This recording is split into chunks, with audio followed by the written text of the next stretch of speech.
Good morning students. तो पिछले last दो वीडियोज में हमने पढ़ा कि स्टार सर्किट क्या होता है, डेल्टा सर्किट क्या होता है, फिर उसके बाद डेल्टा टू स्टार सर्किट का ट्रांसफॉर्मेशन, उसके बाद star to delta circuit transformation के बारे में हमने जाना और किस तरीके से किया जाता है। ठीक, तो उसके पूरे डेरिवेशन को किस तरीके से हम कैलकुलेट करेंगे या निकालेंगे उनके फार्मूलेज को, और उन फार्मूलोज को कैसे न्यूमेरिकल्स पे अप्लाई करेंगे, इसके बारे में बात हो गई पिछले वीडियोज में। तो आज हम लोग डिस्कस करेंगे कि एग्जाम में इस टॉपिक से रिलेटेड क्वेश्चन पैटर्न के बारे में। तो एग्जाम में इस टॉपिक से रिलेटेड क्वेश्चन पैटर्न के बारे में डिस्कस जब करेंगे तो यहाँ पे ये पहले बात किया जाएगा कि जो सबसे पहला क्वेश्चन होता है इस टॉपिक से रिलेटेड वो होता है कि डिराइव द फार्मूला या derive the formulas for delta to star transformation और it's vice versa. Clear?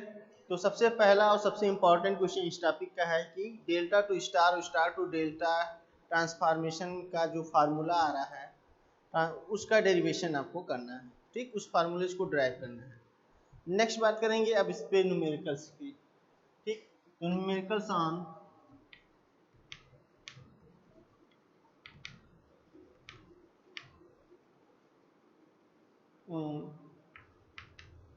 Star and delta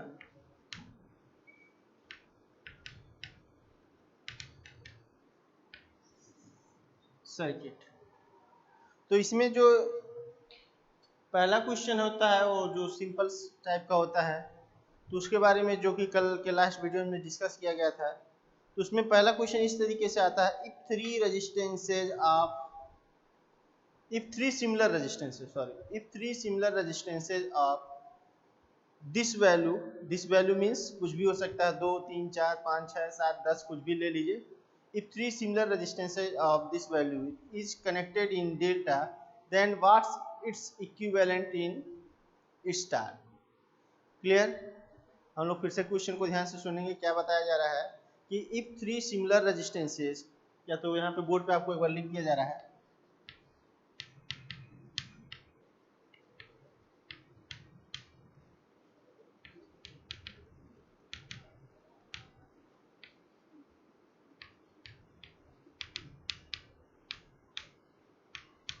of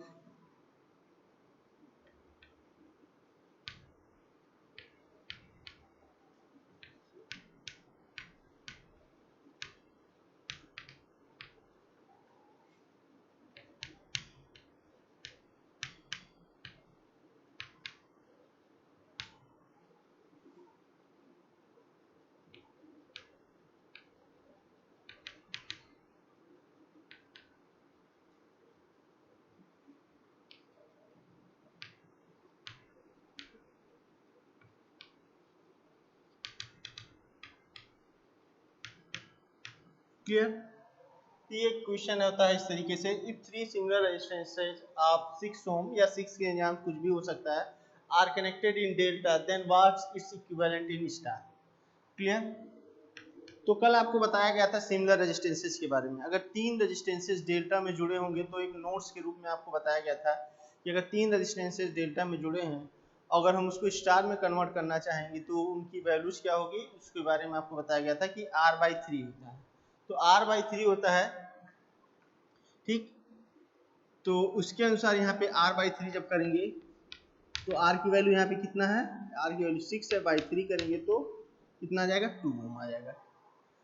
ठीक, अगर आपको अभी नहीं ध्यान आ रहा है तो हम लोग लास्ट वीडियोज अपना खोल करके एक बार देख लेंगे कि कल के वीडियोज में ये बात ही गई थी कि अगर तीन सिमिलर रेजिस्टेंस की डेल्टा में कनेक्ट किए गए हैं तो अगर हम उसको स्टार में कन्वर्ट करेंगे तो उसके स्टार में इक्विवेलेंट रेजिस्टेंस, जो एक ब्रांच का इक्विवेलेंट रेजिस्टेंस होगा उसका क्या होगा, R/3 होगा।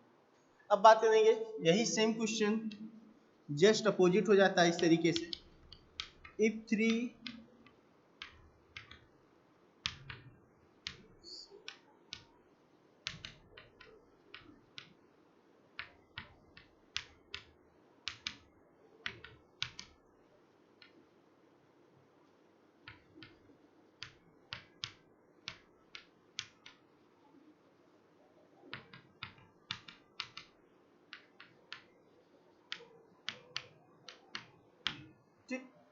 Same question just opposite, if three similar resistances of 6 ohm are connected in star, यहाँ पे हमने बात किया कनेक्टेड इन डेल्टा, यहाँ पे बात करेंगे connected in star, then what's its equivalent in delta, तो उसके इक्विवेलेंट की वैल्यू क्या होगी डेल्टा में। तो कल इसके लिए बात किया गया था कि अगर तीन सिमिलर रेजिस्टेंसेज अगर आर आर वैल्यू के कनेक्ट हैं तो उसकी वैल्यू डेल्टा में क्या हो जाएगी 3 इंटू आर हो जाएगा। तो 3 इंटू आर के हिसाब से क्या हो जाएगा, आर की वैल्यू यहाँ पे कितना है 6 ओम दिया हुआ है, तो 3 इंटू 6 के हिसाब से वैल्यू आ जाएगा 18 ओम। ठीक, तो ये एक बेसिक क्वेश्चन आता है सिमिलर रेजिस्टेंसेस पे। ठीक, कि अगर सिमिलर रेजिस्टेंस के वैल्यू स्टार में कनेक्ट है तो डेल्टा में क्या होगा, अगर सिमिलर रेजिस्टेंस की वैल्यू डेल्टा में कनेक्ट है तो स्टार में क्या होगा। अब बात करेंगे दूसरे टाइप की।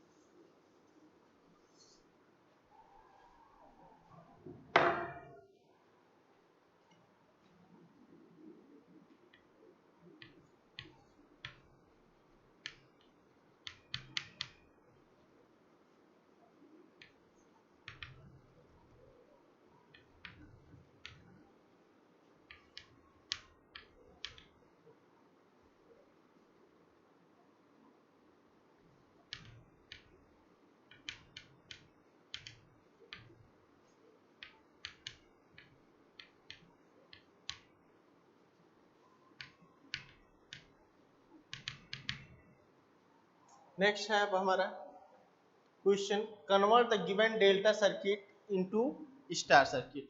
कोई एक गिवन सर्किट होगा जो कि डेल्टा के फॉर्म में कनेक्ट होगा, उसको कहेगा कि आप इसको स्टार में बदलिए। तो ये हमारा पहले तो सिमिलर वाले बात कर लिया, अब अनसिमिलर वाले रेजिस्टेंस, मतलब अगर अनसिमिलर रेजिस्टेंस आपके कनेक्ट हैं इस डेल्टा में। ठीक, तो मान लीजिए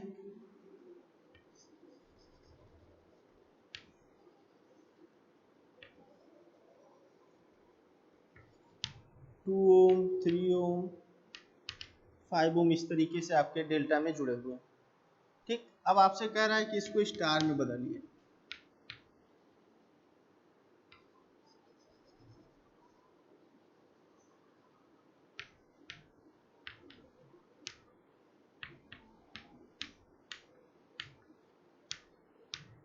तो स्टार में बदलने के बाद मान लीजिए वो value R A R B R C, तो आपसे यही R A R B R C की वैल्यू पूछ रहा है।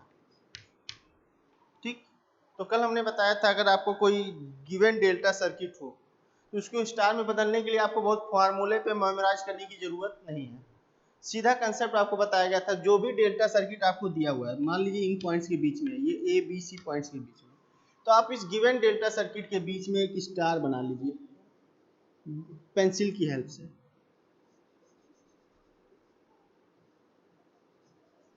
ठीक, अब जो ए टर्मिनल से जुड़ा हुआ है तो इसके रिस्पेक्ट में आप ए टर्मिनल से जुड़े वाले रेजिस्टेंस को आर ए मान लीजिए, इसके रिस्पेक्ट में बी टर्मिनल से जुड़े वाले रेजिस्टेंस को आर बी मान लीजिए, और इसके रिस्पेक्ट में सी टर्मिनल से जुड़े वाले रेजिस्टेंस को आर सी मान लीजिए। ठीक, तो हमने बताया था आपको इसको फार्मूले को बहुत मेमोराइज करने की जरूरत नहीं कि सर ने किसको R1 माना था, किसको R2 माना था, किसको R3 माना था, या RA कहाँ पे लिया था, RB कहाँ लिया था, इस सब का कोई भी आपको प्रेशर देने की जरूरत नहीं। सीधे आपको ये देखना है कि RA जिस टर्मिनल से जुड़ा हुआ है, तो आप देख रहे हैं RA किस पॉइंट से जुड़ा हुआ है, A पॉइंट से जुड़ा हुआ है, तो आपको यहाँ पे उसी जो सिमिलर फिगर आप इसके अंदर बनाए उस पर ध्यान देना है कि उस आर को ध्यान देना इस फिगर में कि आर किस पॉइंट से जुड़ा है, ए से जुड़ा हुआ है। तो आप आर के अगल बगल के रेजिस्टेंस पे ध्यान दें, तो आर के लेफ्ट साइड में 2 ओम पड़ेगा और आर के राइट साइड में 3 ओम पड़ेगा। तो इसकी वैल्यू कैलकुलेट करने के लिए हमने क्या बताया था, जो अगल बगल के रेजिस्टेंस होंगे, जो साइड्स आर्म होंगे, जो उनके साइड्स आर्म के रेजिस्टेंस होंगे, उनको ऊपर मल्टीप्लाई कर लेना है, 2 इंटू 3 कर लेना है। ठीक, और फिर डिवाइडेड बाय क्या बताया गया था आपको, divided by sum of all resistance बताया गया था। कौन सा सम ऑफ ऑल, जो डेल्टा में जुड़े हैं, तो डेल्टा में कौन से जुड़े हैं, 2 ओम 3 ओम 5 ओम, तो इसको आपको क्या कर लेना है 2 + 3 + 5, तो ये हो जाएगा आपका 6/10, 0.6 ओम इसकी कैलकुलेशन है। ठीक, 0.6 ओम इसका कैलकुलेशन है। तब हमको ये फार्मूला अब नहीं रखना पड़ा कि सर किसको R1 माने थे, R2 माने थे, R3 माने थे, या कहाँ पे RA माना गया था, कहाँ पे RB माना गया। फिर अब सीधा कंसेप्ट RB की वैल्यू निकालना है, तो आपको देखना है कि RB किस पॉइंट से जुड़ा है, B पॉइंट से। तो आपको इस फिगर में AB जो ABC आपने मान रखा है, ये इसके हिसाब से ही मानना है कि अगर A यहाँ जुड़ा है, B यहाँ जुड़ा है, तो आप भी यहाँ ABC मान लेंगे और A से जुड़ा वाला रेजिस्टेंस RA दिखा देंगे, B से जुड़ा वाला रेजिस्टेंस RB, तो उसके हिसाब से आपका सही आएगा। अब आपको देखना है कि B का RB कहाँ जुड़ा हुआ, B पॉइंट से, तो B पॉइंट से जुड़ा हुआ। अब इसके साइड्स में आप एक लाइन खींच करके आप समझ लीजिए कि इनके साइड्स में कौन से रेजिस्टेंस पड़ रहे हैं। तो इनके साइड्स आर्म में एक 3 ओम का रेजिस्टेंस है, एक 5 ओम का रेजिस्टेंस है। तो साइड्स आर्म वाले रेजिस्टेंस को क्या बताया गया है, साइड्स आर्म वाले रेजिस्टेंस को मल्टीप्लाई कर लेना। तो 3 ओम और 5 ओम को आपको क्या कर लेना है, मल्टीप्लाई कर लेना है। 3 into 5 डिवाइडेड बाई क्या बताया गया, sum of all resistances in delta. तो sum of all resistances in delta में कौन कौन से हैं, 2 3 5। यहाँ लिख लेंगे क्या, 2 + 3 + 5, तो 15 डिवाइडेड बाई 10, ये कितना हो जाएगा, 1.5। क्लियर, 15 डिवाइडेड बाई 10 की वैल्यू 1.5 हो जाएगी। इसी तरह नेक्स्ट की बात कर लेंगे। नेक्स्ट क्या कह रहा है कि RC की वैल्यू क्या होगी स्टार में। तो RC की वैल्यू क्या होगी स्टार में, तो आप देखेंगे RC किस पॉइंट से जुड़ा है, C पॉइंट से। तो C पॉइंट से जुड़ा वाला रेजिस्टेंस आपने RC लिख रखा है डेल्टा सर्किट में, ठीक। तो अब RC से होते हुए उसके साइड से, RC से होते हुए साइड से, तो यहाँ पे हम लोग देखेंगे कि RC के साइड्स में कौन कौन सा रेजिस्टेंस है। तो RC के साइड में एक आर्म्स में 2 ओम का रेजिस्टेंस है, दूसरे आर्म्स में 5 ओम का रेजिस्टेंस है। तो 2 into 5, तो 2 into 5 हो गया। अब आपको क्या करना है, divided of all resistances in delta, sum of all resistances. तो सम ऑफ ऑल रेजिस्टेंस में 2 + 3 + 5, तो क्या हो जाएगा, 10 डिवाइडेड बाई 10, यानी कि इसकी वैल्यू, RC की वैल्यू 1 ओम आ जाएगी।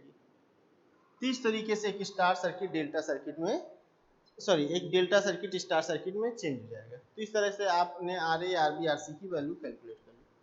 सेम जस्ट इसी का अपोजिट न्यूमेरिकल आता है,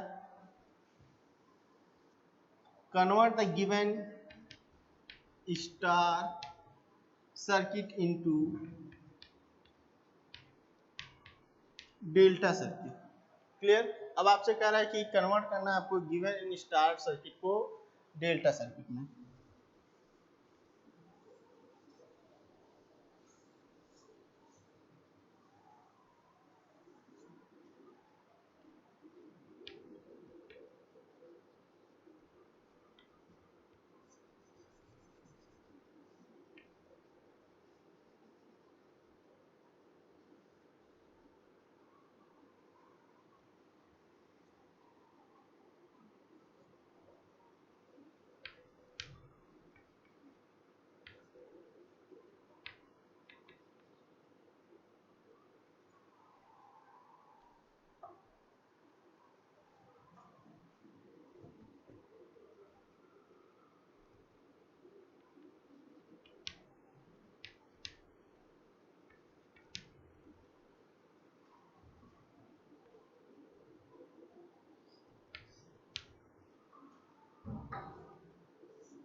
ठीक, इस सर्किट में क्या कहा जा रहा है कि एक आपका स्टार सर्किट है, उसको डेल्टा सर्किट में कन्वर्ट करिए। तो उस डेल्टा सर्किट में जुड़े हुए रेजिस्टेंस R1, R2, R3 की वैल्यू क्या होगी उसको बताना है। ठीक, कन्वर्ट करने का मतलब ये इसके इक्विवेलेंट, इसका इक्विवेलेंट क्या होगा, स्टार के इक्विवेलेंट डेल्टा में क्या होगा। तो स्टार के इक्विवेलेंट डेल्टा में क्या होगा, तो उस डेल्टा में अलग अलग वैल्यूज हैं R1, R2, R3, तो उनकी वैल्यूज कैलकुलेट करके हमको बताना है। तो इसके हिसाब से हम पॉइंट नोट डाउन कर लेंगे कि ए कहाँ पे है, ए ऊपर की तरफ है, बी कहाँ पे, यहाँ पे है, और सी कहाँ है, यहाँ पे। ठीक, तो अब हम लोग क्या करेंगे, उस सर्किट को इसके अराउंड बनाएंगे। किस सर्किट को, डेल्टा सर्किट को स्टार के अराउंड बनाएंगे। तो सी से बी के बीच में एक स्टार बना लेंगे, डेल्टा का एक बनाएंगे। यहाँ पे क्या लिखा हुआ है, R3। ठीक, ए से बी के बीच में एक रेजिस्टेंस बनाएंगे जो लिखा हुआ है क्या R2, A से C के बीच में एक रेजिस्टेंस बनाएंगे जो लिखा हुआ है क्या R1। क्लियर है? R1 R2 R3 ये सारे रेजिस्टेंस हो गए। अब हम बात करेंगे क्या कि एक स्टार को डेल्टा में कैसे बदलेंगे। तो एक स्टार को डेल्टा में बदलने के लिए क्या प्रोसेस है, कल आपको बताया गया था। क्या बताया गया था कि हम लोग जब किसी एक स्टार सर्किट को डेल्टा सर्किट में कन्वर्ट करते हैं तो उस स्टार सर्किट के अराउंड डेल्टा फॉर्म कर लेते हैं। तो उस पॉइंट के हिसाब से हमने यहाँ पॉइंट मान रखा है कि ABC यहाँ है और A से B के बीच में अगर रेजिस्टेंस यहाँ R2 दे रखा तो यहाँ R2 मान लेंगे, यहाँ R3 दे रखा तो यहाँ R3 मान लेंगे, यहाँ R1 दे रखा है A से C के बीच में तो यहाँ R1 मान लेंगे। अब आपको कैलकुलेट करने का क्या प्रोसेस बताया गया था कि जो R1 की वैल्यू होती है और R2 की वैल्यू होती है और R3 की जो वैल्यू होती है तो वो हमेशा आपको दिखता है कि एक फ्रैक्शन फॉर्म में फार्मूला ड्राइव होता है। फ्रैक्शन फॉर्म में फार्मूला ड्राइव होता है तो उस फ्रैक्शन फॉर्म में जो फार्मूला ड्राइव होता है उसमें जो न्यूमरेटर वैल्यू होती है वो सेम होती है। वो जो न्यूमरेटर मतलब जिसको आप क्या कहते हैं अंश कहते हैं, वो जो वैल्यू होती है वो सेम होती है। तो उस वैल्यू को कैलकुलेट करने का क्या प्रोसेस है, तो हमने बताया था जो स्टार सर्किट होता है किसी एक रेजिस्टेंस से स्टार्ट करते हुए या तो आप क्लॉकवाइज मूव करेंगे या तो एंटी क्लॉकवाइज मूव करेंगे और उसको नेक्स्ट रेजिस्टेंस में मल्टीप्लाई करते हुए फिर ऐड करते हुए फिर उस रेजिस्टेंस का नेक्स्ट रेजिस्टेंस में मल्टीप्लाई करते ऐड करते हुए ये प्रोसेस को तब तक फॉलो करेंगे जब तक आप जिस रेजिस्टेंस से स्टार्ट किए हुए हैं उस रेजिस्टेंस तक दोबारा नहीं पहुंच जाते। तो जैसे कि कहने का मतलब अगर हम 2 से स्टार्ट कर रहे हैं तो 2 से 3 की तरफ चलेंगे क्लॉकवाइज या 2 से 5 की तरफ एंटी क्लॉकवाइज चलेंगे। ठीक, तो 2 से 3 की तरफ चलेंगे तो पहले 2 का 3 में मल्टीप्लाई कर लेंगे। तो क्या लिखेंगे, मान लीजिए हम R1 की वैल्यू निकाल रहे हैं तो क्या लिखेंगे 2 इंटू 3 लिखेंगे, 2 इंटू 3। ठीक, अब 3 का अब यहाँ बीच में क्या लगाना है आपको प्लस लगाना, नेक्स्ट पे बढ़ने से पहले प्लस लगा लेना। फिर 3 का अगले में तो 3 के साथ अगला कौन सा 5 तो 3 इंटू 5 फिर प्लस साइन लगा लेना है। फिर 5 का नेक्स्ट में तो 5 इंटू 2। तो इस तरीके से देखा आपने 2 से स्टार्ट किया 2 तक पहुंच गया, यानी कि आपका न्यूमरेटर का प्रोसेस बंद कर देना है।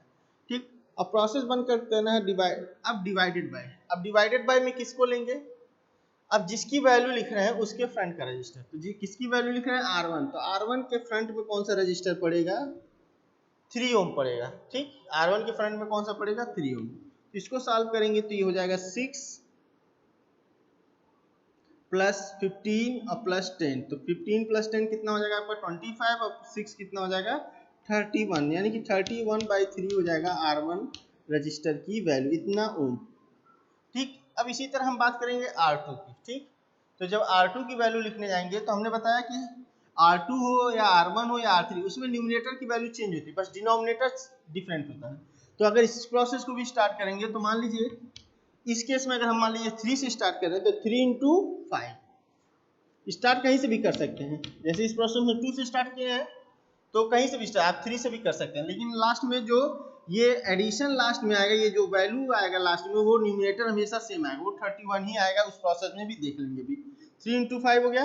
अब यहाँ से अगले पे पढ़ रहे हैं तो उसके पहुँचने से पहले आपको क्या कर लेना है प्लस लगा लेना है। फिर 5 इंटू 2 5 इंटू 2 ठीक, फिर प्लस लगा लिए क्योंकि अब हम नेक्स्ट बढ़ेंगे 2 के बाद। फिर 2 इंटू 3 2 इंटू 3 अब डिवाइडेड बाय, अब न्यूमरेटर की बात हो गया। अब डिनोमिनेटर की बात करेंगे तो डिनोमिनेटर किसको लेंगे उसके लिए हमने सीधा कंसेप्ट बताया, जिसकी वैल्यू लिख रहे हैं तो आप किसकी वैल्यू लिख रहे हैं R2 की, तो उसके सामने पड़ने वाला रेजिस्टेंस, सामने मतलब ऐसे C पॉइंट से जुड़ा हुआ, तो ऐसे आएंगे तो C पॉइंट से जुड़ा हुआ रेजिस्टेंस कौन सा है 5 है, तो डिवाइडेड बाई 5।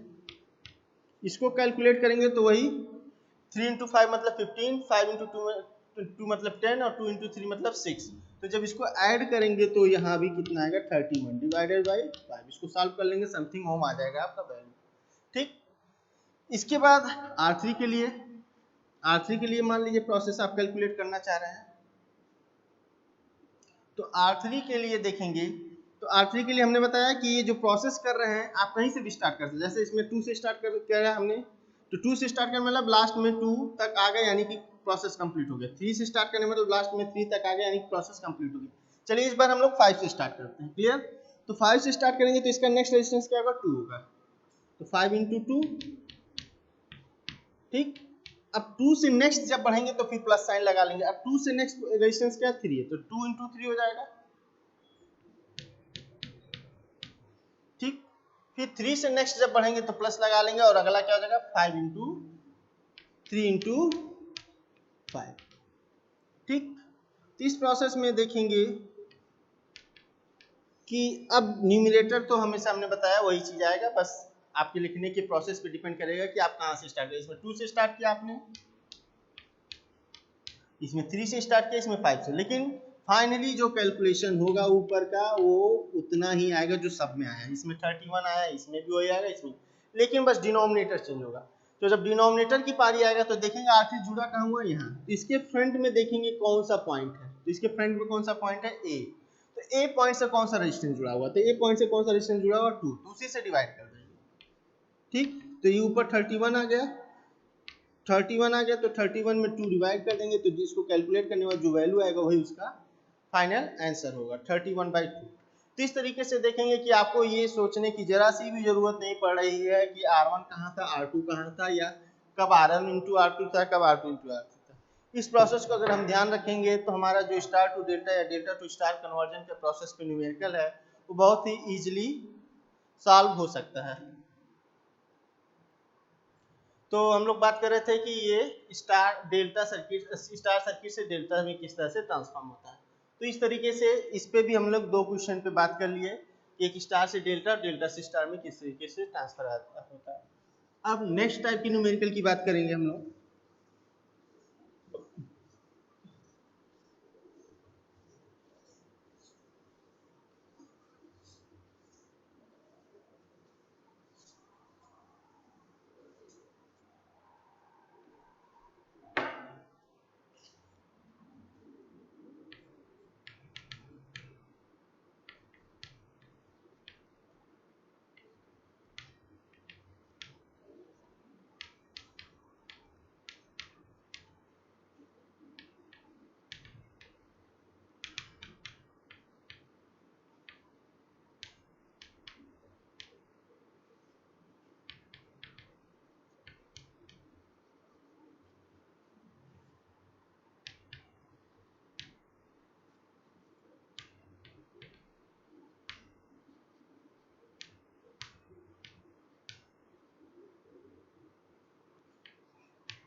तो नेक्स्ट क्वेश्चन हम लोग का इस तरीके से आता है कि if delta and star circuit are superimposed then find the R equivalent between A B point या ए बी टर्मिनल। इस तरीके से नेक्स्ट क्वेश्चन हमको मिलेगा या दिखेगा कि अगर हमारा एक डेल्टा सर्किट है और स्टार सर्किट वो सुपर इम्पोज है। तो सुपर इम्पोज का मतलब क्या होता है, अध्यारोपित। अध्यारोपित मतलब कि एक दूसरे पे रखे होते हैं, ठीक।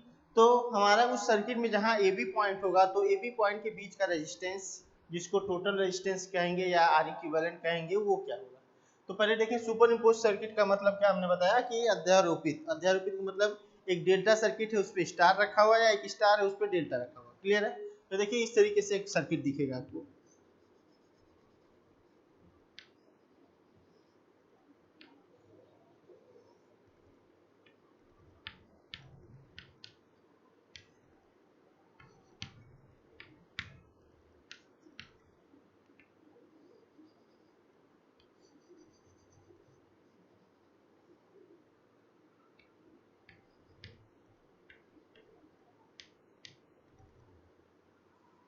ठीक, तो ये इस तरीके से सर्किट होता है, तो इसको कहते हैं सुपर इम्पोज्ड। तो कहने का मतलब एक डेल्टा सर्किट है उसके अंदर स्टार रखा हुआ है, या कह सकते हैं कि स्टार है उस पर डेल्टा रखा हुआ है। तो जहाँ पे डेल्टाज में जो रेजिस्टेंसेज जुड़े हुए कितने कितने वैल्यूज के जुड़े हुए हैं, 2 ओम, 3 ओम, 4 ओम। 2 ओम कहाँ जुड़ा हुआ है, एसी पॉइंट के बीच में। 3 ओम कहाँ जुड़ा हुआ है, एबी पॉइंट के बीच। और 4 ओम कहाँ जुड़ा हुआ है, बीसी पॉइंट के बीच। अब बात करेंगे कि जो स्टार में रेजिस्टेंसेज है वो कहाँ पे है। तो बात करेंगे कि जो स्टार में आपका हमने बताया था कि स्टार सर्किट किसको कहते हैं कि 3 रजिस्टरों से जुड़ के बना हुआ एक ऐसा सर्किट जिनका एक टर्मिनल या एक छोर किसी कॉमन पॉइंट से जुड़ा हुआ। तो वो कॉमन पॉइंट को यहाँ पे दिखाया गया जो कि O के इक्वल टू है, ठीक। तो अब बात करेंगे कि जो OA के बीच का रेजिस्टेंस है वो 2 ओम है, जो AB के BO के बीच का रेजिस्टेंस है वो भी 2 ओम है, और जो CO के बीच का रेजिस्टेंस है वो भी 2 ओम है। ठीक, तो इस तरीके से देखेंगे कि इसमें जो स्टार में जो रेजिस्टेंस तीनों ब्रांच में रेजिस्टेंसेस जुड़े हुए कितने कितने वैल्यूज के हैं, ये 2-2 ओम के जुड़े हुए हैं। ठीक, तो ये जो 2-2 ओम के रेजिस्टेंसेस जुड़े हुए हैं, तो ये 2-2 ओम के रेजिस्टेंसेस किस फॉर्म में है, इनको ये किस केस में आ जाएगा, ये सिमिलर वाले केस में आ जाएगा कि हर तीनों ब्रांच में जो वैल्यूज हैं वो 2-2 ओम के हैं, यानी कि ये किस केस में आ जाएगा, if 3 similar resistances are connected in star then what is equivalent in delta वाले में। ठीक, तो 3 सिमिलर रेजिस्टेंसेज हैं, तो आपसे कह रहा है कि AB पॉइंट के बीच का, यहाँ जो AB पॉइंट है इसके बीच का R इक्विवेलेंट क्या होगा, इसी को आपको फाइंड आउट करना है। ठीक, तो हम करेंगे क्या, या तो दिए हुए डेल्टा को स्टार में बदल लेंगे, या तो दिए हुए स्टार को डेल्टा में बदल लेंगे, या तो दिए हुए डेल्टा को स्टार में बदल लेंगे, या तो दिए हुए स्टार को डेल्टा में बदल लेंगे। ठीक, या तो star to delta conversion process को कन्वर्जन प्रोसेस को अडॉप्ट कर लेंगे, या तो delta to star conversion process को अडॉप्ट कर लेंगे। तो यहाँ देखें कि अगर हम स्टार टू डेल्टा वाले प्रोसेस कन्वर्जन को अडॉप्ट करें तो थोड़ा इजी होगा, क्योंकि आपको बताया गया था कि अगर 3 सिमिलर रेजिस्टेंस स्टार में जुड़े होंगे तो उसका इक्विवेलेंट डेल्टा में कितने के बराबर होगा, वो 3R के बराबर होगा। तो 3R यानी कि R की वैल्यू कितनी है, R की मतलब जो स्टार में जुड़े हुए हैं, तो R मतलब 2 की है, तो 3R का मतलब वो वैल्यू 6 ओम हो जाएगा। तो जो 6 ओम हो जाएगा, तो 6 ओम को आप कहाँ लगाएंगे, कन्वर्ट कर करके। अच्छा, यहाँ पे हम आपको दूसरा फिगर बना देते हैं, वो कन्वर्ट हो कर करके कहाँ लगेगा,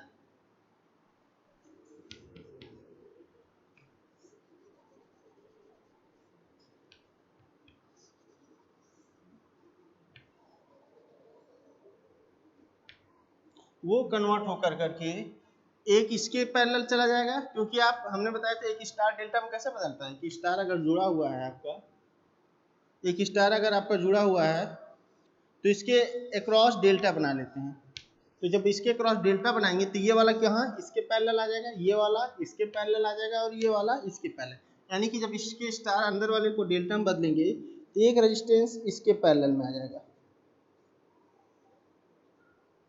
और एक रेजिस्टेंस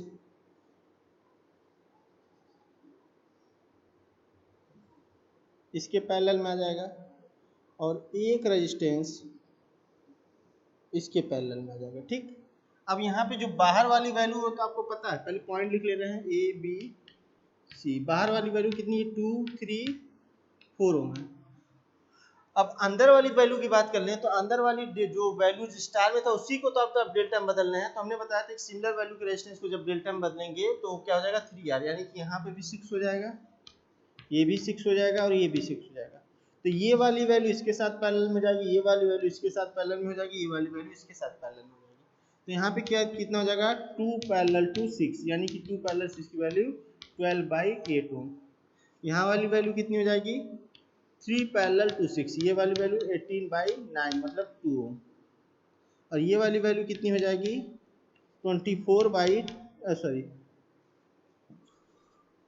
6 पैरेलल टू 4, इसको कैलकुलेट करेंगे तो 24/10, यानी कि ये वैल्यू कितनी जाएगी, 2.4 ओम। ठीक, अब बात करेंगे कि ये दो रेजिस्टेंस एक सिंगल वैल्यू रेजिस्टेंस में चेंज हो गया जिसकी वैल्यू 12/8 हो गया, ये दो टू वैल्यू रेजिस्टेंस एक सिंगल वैल्यू रेजिस्टेंस में कन्वर्ट हो गया जिसकी वैल्यू 2 ओम हो गया, और ये टू वैल्यू रेजिस्टेंस एक सिंगल वैल्यू रेजिस्टेंस में कन्वर्ट हो गया जिसकी वैल्यू 2.4 हो गया। ठीक, अब हम फिर से एक नया सर्किट बनाएंगे,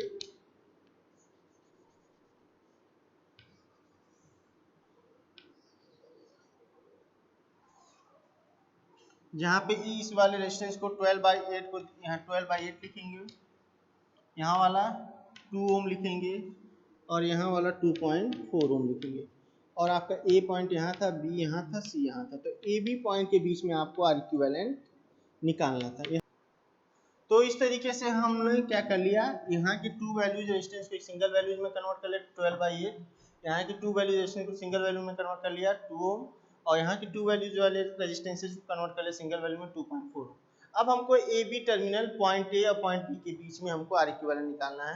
तो हमने आपको हमेशा बताया है कि जब भी R इक्विवेलेंट निकालना है किसी दो पॉइंट के बीच में या किसी दो टर्मिनल के बीच में, तो आपको ये अज्यूम करना है कि अगर उस गिवन सर्किट में आप सप्लाई देना चाहेंगे तो उसी दो टर्मिनल से दे सकते हैं। यानी कि कहने का मतलब आप ये समझ सकते हैं कि अगर हम उस सर्किट में सप्लाई देना चाहते हैं तो ए से बी के बीच में ही सप्लाई दे सकते हैं।